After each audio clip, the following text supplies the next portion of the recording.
Tight shoes? All the homies hate tight shoes. Stay tuned to find out how to win your homies and your blood circulation back. What's poppin'? I'm Justin, and you are tuned into J Chung TV, where we discuss all things streetwear related. Look, a lot of life does not fit together perfectly. Maybe that dream job really isn't for you. Maybe that girl or boy doesn't turn out to be who you thought they were. You know, sometimes even this black magic happens. The point is, sometimes your shoes don't fit. Now, this can happen for a number of reasons. Your feet got bigger. Congratulations. Or maybe the shoes were on sale and they only had a half size smaller, but it was still worth the money. Congratulations. Or maybe some asshole at Amazon packed the wrong size shoe. Well, you can review frustration.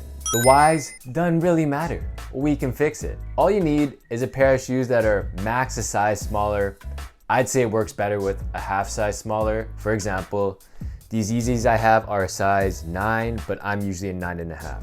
Based off the research I did, the consensus at home, #DIY fashion fix, is to heat up the shoes with the hairdryer and then put on layers of socks to stretch out the shoe.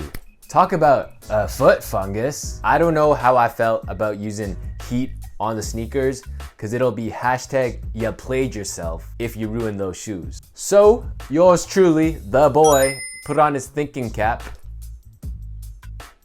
I said thinking, not sinking. There we go, that's more like it. And I found some alternative solutions without heat. The first thing you should try is to grab some thinner insoles. These are the ones from the Yeezys originally. You can see right there. And then I picked these ones off Amazon. They're much thinner. Link in the description. You should try this first because there's no risk of altering your shoes in any way.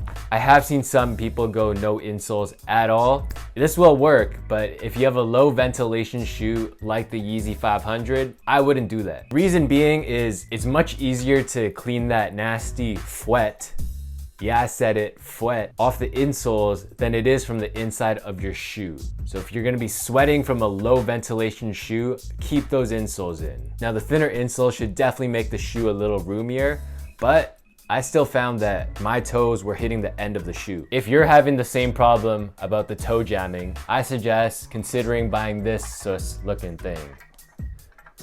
So this is actually a prosthetic foot I won off some guy. Pretty much we bet on a game of Raid, Shadow Legends, which brings us to today's sponsor, JK, I wish. This is a shoe stretcher I bought on Amazon for about 20 bucks. Wow, so many Amazon shoutouts in this video. No wonder that guy, what's his name again? My name is Jeff. Right, no wonder why he's loaded. Let's get to how to use the actual shoe stretcher. First off, it has these black inserts here that you can take in and out, so that if your toe is jamming one particular side of the shoe, you can put this in to make sure that side stretches out. Now what you want to do is you take this whole contraption here and you put it into the shoe.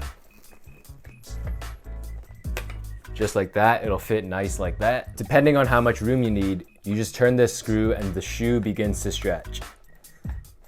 Hopefully you guys can see the shoe actually stretching. So once you get it to about a tight space where it seems like this is getting hard to turn, they suggest to leave this shoe stretcher in for about a day or two. I found it works best at about 4, maybe 5 days. That just depends on how much space you need. It's actually good to turn this screw every day or so because as it stretches out, the leather goes back into place and then this tightening mechanism doesn't become as effective. So it's good to turn it every day or so.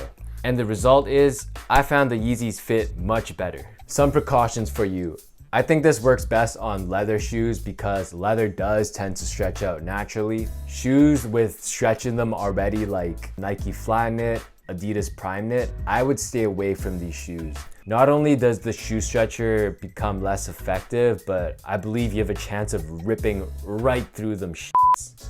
You don't want to do that. Another thing is to make sure the laces are untied. The reason is, as you tighten them, if the laces are tied, you might damage the laces. So with high top shoes like the Jordan 1, for example, you want to definitely loosen up the sneakers all the way, or else this shoe stretcher will go in at an angle. If it's at an angle, you're going to crease up the back area.